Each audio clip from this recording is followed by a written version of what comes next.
Hello, everyone, and welcome back to Let's Take 5, the podcast where we take a cinema legend and take 5 of their films to showcase their excellence and range. I'm Austin Luger. My name's Ray Martindale. And today is the beginning of our new 5. It's always a very exciting time, and today we are going back to the actor field with classic Hollywood actor Jimmy Stewart. And I'm excited. I'm very, very, very excited about this. Jimmy Stewart's one of my favorite actors of all time, and one of my, I think, the all-time greats from the black and white era. So. And he is someone, as we're going to talk about this now in this episode, he just keeps surprising me, even though I think I know what the Jimmy Stewart kind is.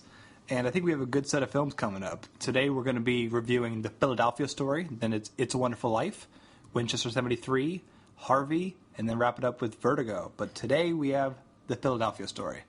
This is a beloved screwball comedy based off a play from the same title. It came out in 1940, directed by George Cukor. Stars Katharine Hepburn, Cary Grant, and Jimmy Stewart himself. It is the story of a woman named Tracy Lord who is about to get married for the second time, and on the weekend of the wedding, we have her ex-husband, played by Cary Grant, trying to mess with the wedding a little bit by bringing in reporters secretly as his guests, played by Jimmy Stewart, and the photographer is played by Ruth Hesse, who's also nominated for an Academy Award. And it is a very fun love triangle, as we have mistaken identities, we have old loves, we have new loves, we have unfiltered loves, and it's a delightful thing. Yeah, it's a movie that I remember. I've talked about it before on the podcast, but when I went to purchase a bunch of films to sort of get my collection started and to sort of get me into watching good cinema. This was a film that I had picked because I wanted to round out everything. I wanted recent stuff, but the recent stuff I already had a good handle on. I wanted to go back, but I also wanted to go pretty far back. I mean, this film was made in 1940, so I wanted to make sure I rounded out my black and whites as well. And I was pleasantly surprised by the film. I saw it first when I was 18 or 19, somewhere around that age, and for an 18 or 19-year-old who's trying to, sort of break into cinema, particularly comedy, because it's obviously done very differently back then than it is now, I thought this works surprisingly well, because I wasn't, like I said, I wasn't very rounded off in that. I mean, it seemed like Sunset Boulevard, and then obviously the classics like Wizard of Oz or whatever. But so Philadelphia Story was one of the few movies, first like old black and whites, that I actually sat down and watched, and I enjoyed it quite a bit. I wasn't aware at the time all the history surrounding it, as far as how much at stake there was for Katharine Hepburn and whatnot, which we talked about a little bit in The Aviator. Yeah, this is her comeback film, and if it wasn't, it would have been it for her probably. Yeah, I guess, and it's been I use this turn of phrase because it was used to describe her like a lot. The idea of box office poison was first introduced in regards to Katharine Hepburn, and this was the movie that saved her career. And I believe the rights for her to play the role were basically purchased by Howard Hughes. Oh, really? Yeah, to get her the actual role. There's some history there regarding that. But anyway, interestingly enough, this is the film that of the 5 that we did that Jimmy Stewart actually won his Academy Award for Best Actor, which is kind of interesting considering the role is not. You're never going to get the girl if you're in a film with Cary Grant. Okay, you're not. It's pretty true. But he is more of a supporting role. Certainly, I always thought that as well. Yeah. I kind of keep forgetting he won Best Lead Actor. He won Best Lead Actor for it for a scene that comes fairly later in the film. I think it's sort of what threaded that needle for him. But anyway, with this film in particular, it's interesting because Jimmy's character is pretty robust. I mean, he starts off as introverted and angry, and what you end up having, it's a battle of like left brain versus right brain by the end of the film, like if people buy into that. He is one of the best opening lines because he begins when he busts into the office, the managing editor of Spy magazine, which he writes for. He's tired of all the dumb articles he has to write. And he thinks he's a greater writer than everybody else. He has a novel out. He has aspirations stuff. Of being a big writer. And the fact that this line works so well is because Jimmy Stewart believes in this so much as his character standpoint that the character doesn't know he's saying a joke, because he says, "You're not treating me fairly. You're giving me the same wage as everybody else." And it's such a clever thing, and it takes like a second to recognize that was a joke, because Jimmy Stewart just looks so upset, and there's not a single moment where he's winking to the camera. Even when he has to do a bit of a broader comedy, like when he's at the library, and the librarian's such a strange person, and he just keeps like mocking her with his observation of her. Jimmy Stewart does this is a difficult thing, I think, for a lot of comedians. I've never, or people doing comedic roles, when you're doing comedy in film, I have always despised the sort of performances that are always like, feel like they're winking at the camera. Yeah. That's why I cannot stand a Tina Fey credit card commercial. Because that's all she's doing and everything she does. It's like, look at me, I'm on film. Haha, I'll make a joke. And Katharine Hepburn does that a little bit in this film. A little bit, but there's an earnestness, because I took it with the character as well, of she's been through this. Yeah. She knows how ridiculous this is. She can enjoy the absurdity a bit Well, that's more. what I was going to say. But at the end of the day, two things. One, you kind of... The fact that the movie is so old kind of cushions that blow a little bit anyway. And two, they don't act as if it's absurd. They just buy into the absurdity, and they all sort of work it out like it's their actual problems they're having. Right. It's way less broad than like her film Bringing Up Baby. Also, okay. Yeah. Then that one is so like its characters. The first idea is the most outlandish thing. Whereas this, when her uncle walks in, she's going to pretend that's her father. It's just a way to make the little white lie go a little bit longer. Mm-hmm. And it's just easy. Yeah. And there's fun with that, especially when you have her little sister, who is delightfully, like, just enjoying the chaos of it all. Especially when because early on, Katharine Hepburn is informed that the Jimmy Stewart and Ruth are in fact journalists. Yeah, they're trying to get a story on her because this comes from a class or an elite group of people that no one really has a story about. So people are interested in knowing what they are. And then the ex-husband, who's invited to the wedding, is played by Cary Grant. He's not invited. He just shows up. Exactly. He just shows up. But most of her family likes him. That's what I was going to say. Yeah. He feels invited because the family loves him, including the little sister. Yeah. I mean, and the little sister is so amusingly overdone in a way that the character knows she's doing it, because before Jimmy Stewart and the photographer know that they're caught, basically not caught, but like they know what's going on, the sister is trying to basically audition in front of them. She keeps like trying to be more and more elegant, and then she starts like playing the piano and tells about how many languages she knows. But she starts playing Lydia, the tattooed lady from the Marx Brothers. Okay, but all of this starts to play into this whole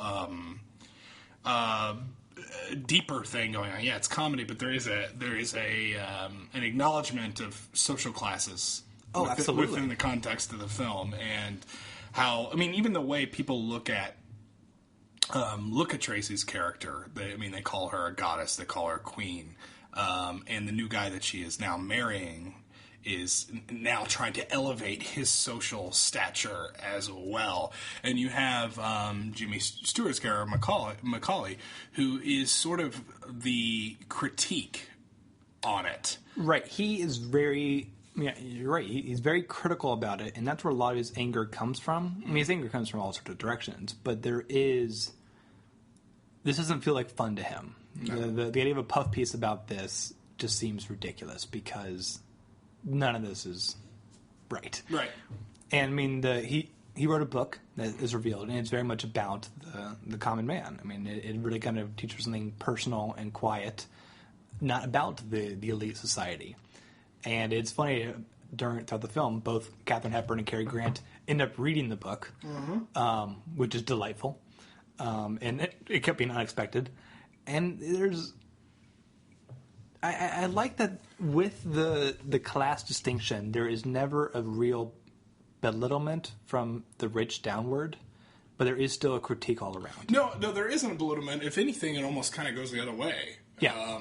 If there's anything there, because the social elites do actually read his book. Yeah. So it's like trying to give us some insight that it's big. I mean, it's Birdman in 1940. Man, what a terrible pitch.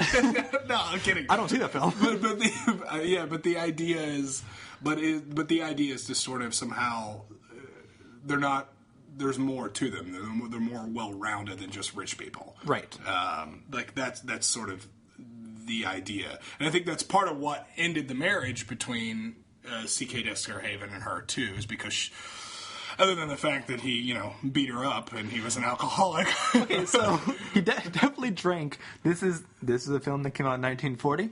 You can tell because a recurring joke is that he socked her once. Yeah. And the joke is that because they all felt that she deserved it. And it's weird. Yeah. It's weird and uncomfortable, especially when you have the little sister saying this. Like, oh, did he really sock you? Yeah, it's a problem. And in the beginning, there's a silent moment that's like the prologue thing of like that's him leaving her. Talk about. And he's about to hit her, and then he stops and decides to instead just throw her to the ground. Yeah, he just pushes her onto the ground. Like, that's so much nicer. It is interesting because and I was talking about this with Austin prior to to when we started recording here. They're going back and rewatching these films now.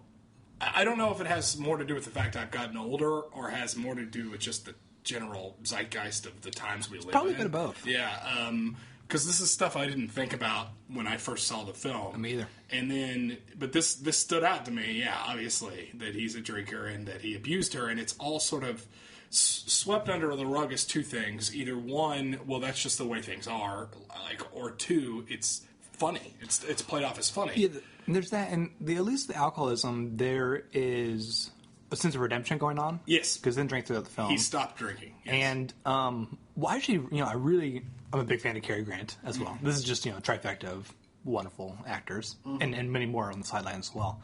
But Cary Grant is kind of remarkable in this film because he doesn't try to be, like, the top actor in the film.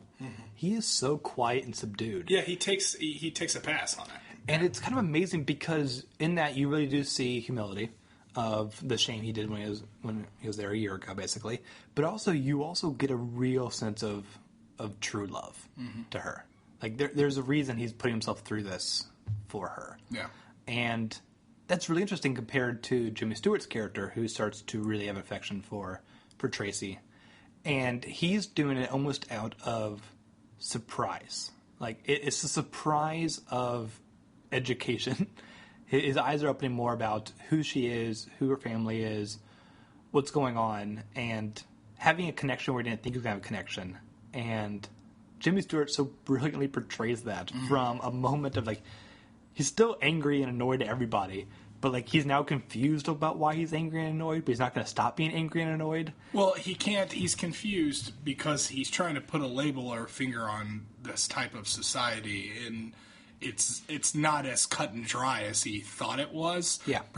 Particularly complicated by the fact that he falls in love with Tracy, or at the very least falls very much in lust or in like with her. He's fascinated with her. He actually ends up labeling her a queen. Yeah. So he ends up falling into his own traps of sort of the proletariat that he was feeling already, which I thought was interesting. The other thing, going back real fast, the other time was rewatching these films, talking about the zeitgeist, and I mentioned it earlier, but because I said I had something else, I figured I should I apologize. say it. No. Yeah. That's not what I mean. I won't get too far ahead. Of course. It was in the apartment because we rewatched The Apartment for this, and how the woman was sexually harassed in the elevator. And that was years after Philadelphia story. 20 years after. Yeah, but it's not treated like it's wrong. It's just treated like a life. Yeah. So you do go back and watch this. That one would stand out to me more so because it isn't played into like direct comedy the way it is kind of in Philadelphia Story. It's just existing in the apartment. Well, that's always the interesting thing, and like all art is a product of its time. Yeah, and there is room to criticize it for that, but it's also room to acknowledge that. I think with acknowledgement, you're not excusing it; you're just kind of commenting on it. Yeah. Every generation feels that they are the most informed generation, and that's what we're all feeling right now. But I know in 20 years, people are going to go like, what the hell were you doing in those 2016 films? Yeah, that's so true. And I'm saying it already. I know. So it's so interesting to see how all that is done, but to also have in the same level a lot of progression in this film, because like we're talking about with that romance, to have what Jimmy Stewart's character is going through about how he is reacting to Katharine Hepburn and reacting to the entire plot, that would be the romantic line in every Hollywood story, and will be the next couple of years. Of like, that's enough, they're true love, they're going to kiss at the end with swelling music. But it's not. This is taken much more character-based in a really interesting way, and treats a lot of things very interestingly. I mean, there is an amazing sequence when they get drunk. Yeah. There's no way to talk about this film without mentioning this scene, which I think I did already kind of very beginning. I might have said something. Regardless. So they go to the reception. This is the day before the wedding. Yeah. I'm kind of confused on the timeline here because when the fiancé actually tells her it's time to leave, he says it's after 4 a.m., which that seems a bit too late because there's like 500 people still there, regardless, then he still has time to party go to like a Lord party. I know he has time to go back to C.K. Dexter Haven's house and then go back. It's just I don't know. There's a lot going on. But anyway, so having spent time in the theater, going to Ball State University, degree in theater and directing. Having spent a long time dating an actress, there's one thing that is always really, really difficult for actors to do, and that's to play drunk. Playing drunk is extraordinarily difficult because no one's interested in the subtleties of it. Everyone always is big and goes too much with it. It's always overacted, and it doesn't seem real. I wonder if it's because, this is me spitballing right now, I'm not an actor, but like, with so many different emotions that you convey in acting, you are calling upon how you felt at that time. Mm-hmm. When you're drunk, you are so not self-reflective. Yeah. At all. You are not aware of the little ticks you're doing, anything like that, because you're so much in the moment. So I think it might be hard just to kind of replicate that. No, I think that is a lot to do with it because you are so in the moment. You're right, and acting is such a process where you're internalizing a lot because you're feeling a lot. Whether you're manufacturing your emotions or you're genuinely feeling them, you do go through some sort of process each time you emote. Drunk doesn't really jive with that. It's the antithesis of acting in a lot of different regards. It's the most real you can probably be. Jimmy Stewart. Even in 1940, which is still an era where scenes are blocked, they're basically filmed plays in a lot of regards. There's some imperfect shots in this film, yeah, by a lot. There's a lot of that, a lot of overacting, a lot of playing to the camera. He's unbelievable playing drunk in this film. It's one of the best portrayals of drunk I've ever seen. It's my personal favorite. And Katharine Hepburn is also pretty good too. Yeah, no, she is. Yeah. She is, but she kind of plays to the camera a little bit. She's playing drunk as an acting hat. Yes, he lets jokes slide by, and just lets them be, and they're funnier for it. Like he has the dialogue that he has with C.K. Dexter Haven. First of all, he keeps calling him by his full name, C.K. Dexter Haven. Now I got C.K. Dexter Haven. Like he keeps saying it over and over again, which is just hilarious. But he so many jokes, so much like verbal sputum that keeps coming out, but he never slows down. He keeps talking. He doesn't realize he said something stupid. He just lets it land. His it's eyes hilarious. kind of wander. Yeah. And I was so impressed because I've seen some before. I've seen a lot of Jimmy Stewart films before. But he kind of keeps surprising me when I really focus in on him, because even early on when he's at the newspaper or when he's at the place or he's at the library, he is reacting more like in the background more than any other actor in this film. Like, if people talk, keep watching him, because he is going to, in character, respond facially, typically with disgust. Yeah. And it's very subtle and it's very true. It's never repetitive. Well, and she calls him a snob at one point, which is he is. What he is. Yeah, absolutely exactly. is. He's like that. He's the bad type of snob in a lot of ways, yeah. Because he's or it's so easy to call out because he does come from sort of the lower social class. What it ends up, it's like a modern day hipster. Sure. That's what it almost ends up coming off as. But he gets called out on it as well. But there's a wonderful romantic scene that ends up ensuing after the party between Macaulay and Tracy. And Jimmy Stewart and Katharine Hepburn just light it up. I mean, the only scene of Jimmy Stewart's career that I prefer to that as far as romantics is going to be in the next film we cover with Donna Reed. Obviously, throwing the lasso around, that stood the test of time. But this is very, very, very good. This is very, very good stuff. It's just so charming, it's eloquent, and it's really, really funny. And also, it's never directly said in the context of the thing, but it does imply that they did have sex, and they kind of blacked it out. See, I don't get that as much as you do. I've always taken it that way. I know, because they basically, he always describes they the night make out and go for a swim. Yeah. Then he doesn't remember anything after that. Neither does she.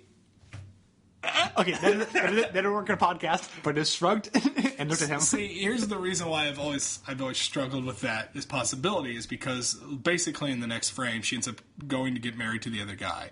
The other guy says, by the other guy I mean the guy not named Cary Grant and Jimmy Stewart. This is I was having the movie when I realized this is a romantic triangle, and the fiance is not in the triangle. No. Like, he's not considered at all. No, it's never going to be him. But he ends up, this is kind of a cop-out, but he ends up not wanting to, or he ends up saying, thinking that, man, you must have slept with Jimmy Stewart, with Macaulay. You must have done that. I saw you last night. And she says, oh, well, because you didn't trust me, I'm going to not marry you. And then basically, then she has two proposals at her feet, one by C.K. Dexter Haven, one by Macaulay. If she remembered last night, she'd probably have gone with Macaulay, but she ends up with C.K. Dexter Haven. They end up walking down the aisle together. Now, hold on. This is too much mind canon. I think she does remember last night. You think she does? This is such, like, I'm adding too much to the film on its subplots. So she gets angry. This is why I always had trouble with they had sex, was because she gets angry at him for getting mad at her. Basically, getting mad at her for having sex with someone else. Mm-hmm. That's ridiculous. Yeah, it is. Obviously, the argument is she never loved him. She wasn't going to be with him anyway, and she'd learned that through this whole process. But that makes that a cop-out and just kind of like... It wouldn't have been like that, obviously, if it was made today. It's true. But it would have lost a lot of its charm. But it's funny. I actually saw... There's a remake of this film that's made in the 50s. It was called High Society. I was saying, I'll definitely watch it. It's a musical version. It has Frank Sinatra and Bing Crosby, I believe. It is so bad, turned off in the middle. Yeah. I was like, this is set up for me to love this. Basically unwatchable. Yeah. So bad, no one has any chemistry together. The plot is not like, it's just treated as like, oh, you know what we're doing. We're doing a screwball comedy right now. I guess this happened. Like, it's that tone. God, it's terrible. It bummed me out how much, like, it didn't treat any of its characters as real. Well, this film actually does a really good job of giving characters, because it has a lot to juggle. Yeah. Proper motivations and, flushed out nuances, but the ending's a cop-out. I mean, it is. I mean, it's a cop-out ending. I like it. I think they pushed too quickly that Jimmy Stewart and the photographer to get together, even though the photographer is amazing and she is so funny and... But she has, like, really great line, like, towards the end where she has something like her, because basically Cary Grant, C.K. Dexter Haven, and her batting around the possibility that maybe Macaulay slept with Tracy, and she's like, he's like, so what would you say if someone ended up with her, and she said, or ended up with him? She said, I'd scratch their eyes out. And then he says, oh yeah, well, what if that someone is, right over the hill? And she goes, I say I would, or what if that person comes along and you can't stop it in time? She says, it probably would bother me if they weren't getting married tomorrow. And I thought that was such a good line. Like, she is really good. She plays like the straight reporter, and she's the smartest one in the room always. Yes, she is. And I like. There's a point early on when Katharine Hepburn destroys her camera, like, "Oh, your film is ruined," and she just plays it so subtly of like, Like, stares at her the entire time. Like, I'm not even close to buying your bullshit. She's so good in this. I loved her, and she was like I've seen this film twice now, maybe it's the third time. I always kind of forget how great she is, and she's wonderful. But Jimmy Stewart deserved the actor. Yeah, he did. Best actor. He took it. What won Best Picture this year? Rebecca. That's what I thought. Basically, The Grapes of Wrath got every other Oscar. Yeah, it's really weird. The Grapes of Wrath didn't win. Actually, when you consider that. I'm not a huge fan. No, I'm not saying I'm not making comment on the film. I just mean as far as getting the film zeitgeist. Yeah, as a Hitchcock fan, I actually would still vote for Philadelphia Story. Rebecca's good. Yeah. But yeah, there's something so rare does the Academy and just critics in general recognize a great comedic performance, and I think Jimmy Stewart really put it here. Oh yeah, no, it's certainly rare. Back then, the precedent hadn't been set in stone as much. But. I think also because this is so young in his career as well that he was trying to prove himself really well. I mean, we'll talk about this in the wrap-up as well, but I saw the Thin Man. Yeah. He's in the second Thin Man film. I was watching it just to watch the second Thin Man film, and I go, "Is that Jimmy Stewart? Oh, that is Jimmy Stewart. I wonder if he did it." Spoiler. He did it. But it was clearly an acting showcase of this guy's got the chops. And this happens all the time when you watch old detective shows and such. Oh yeah, that of course the person went on to be a great actor. Mm-hmm. He really is that good. And I think he was bringing a real, and this is just a guess, I don't know his biography well, but a real theater mindset to films that was kind of missing from a lot of actors. Is that too bold of a statement that's made up right now? No, it's not. He did seem kind of ahead of his time as far as the acting, the rivers of time, as far as the flow through of how acting sort of progressed through the ages, particularly when film was sort of in its infancy, and it's past that point here, but it's still sort of finding its legs and the things it's sort of capable of, and he's way more nuanced than he needs to be, and he got by on a lot. When he's a handsome guy, but he's not Cary Grant, you know what I mean? No. So, but he got along, But also, it's amazing that how much nuance he has and how funny he is, and he never steals the show. No, he's never been obnoxious and selfish with the frame. No, everyone gets to shine in their own way, and Katharine Hepburn is very funny in this. Everyone's very funny in this, and Cary Grant remarkably subdued. Yeah. And a really smart performance. Yeah, he was really very good in this. Love Cary Grant. So what are our final thoughts on Philadelphia Story, man? I think it's great, and I think this is also another we talk about more. I think I would really like to see a really smart modern adaptation of this. I think it would be difficult. It would be difficult. But I think it's doable. It's of course doable, but you need to really restructure the whole thing. Exactly. Well, you need to restructure the idea of how you shoot a film. You would have to regress, and you'd have to do block scenes with very long takes. Oh, sure. You would have to let things breathe in a way that modern movies just don't. Yeah. Because modern comedy, a lot of it almost feels like it has to be really obtuse. Or, well, no, it just feels like it has to be very obvious. It has to hit you over the head with a sledgehammer and say, "Oh, look, see, this is funny." Which is part of why I like Bridesmaids so well, much is because there's so much subtlety in that film. Oh, yeah. And so much with the characters. The modern comedies just don't seem to do. It's all lines from a trailer. It is. And you couldn't play any of the Jimmy Stewart drunk stuff in the trailer for the film, and it wouldn't play as funny. No, it's all in the context. That's my problem. It would have to take it would have to be like an independent project done by a few actors that wanted to do it. Like Your Much Ado...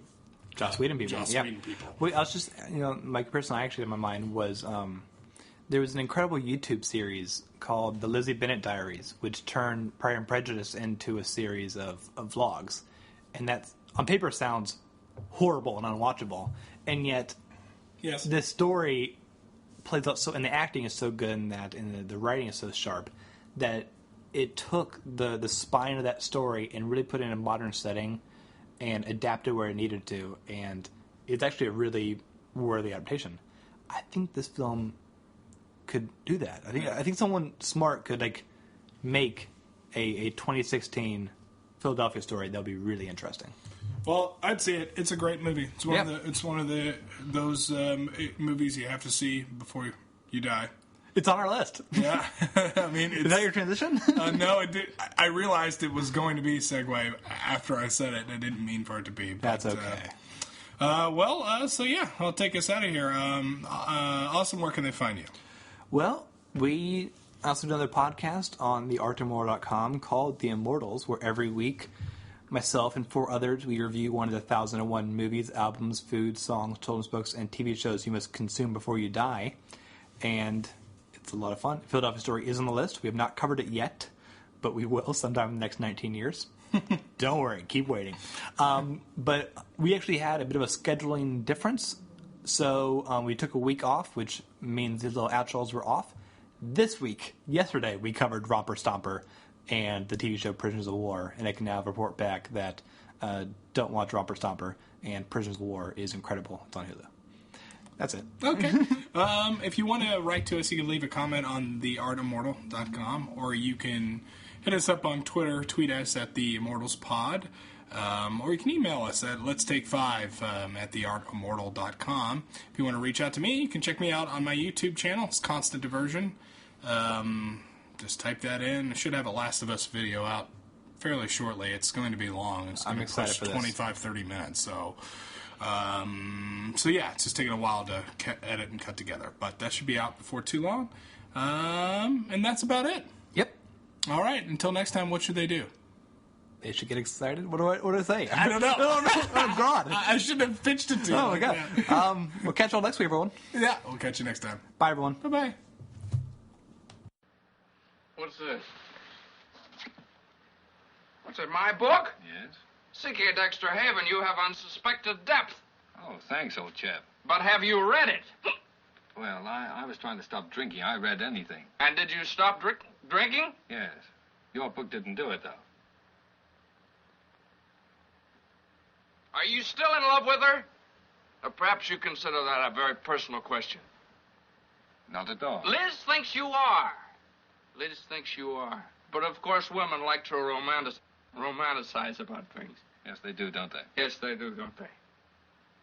I don't know. I can't understand how you can have been married to her and still know so little about her. Can't you? No, I can't you. I have the hiccups. I wonder if I might have another drink. Certainly. Thank you.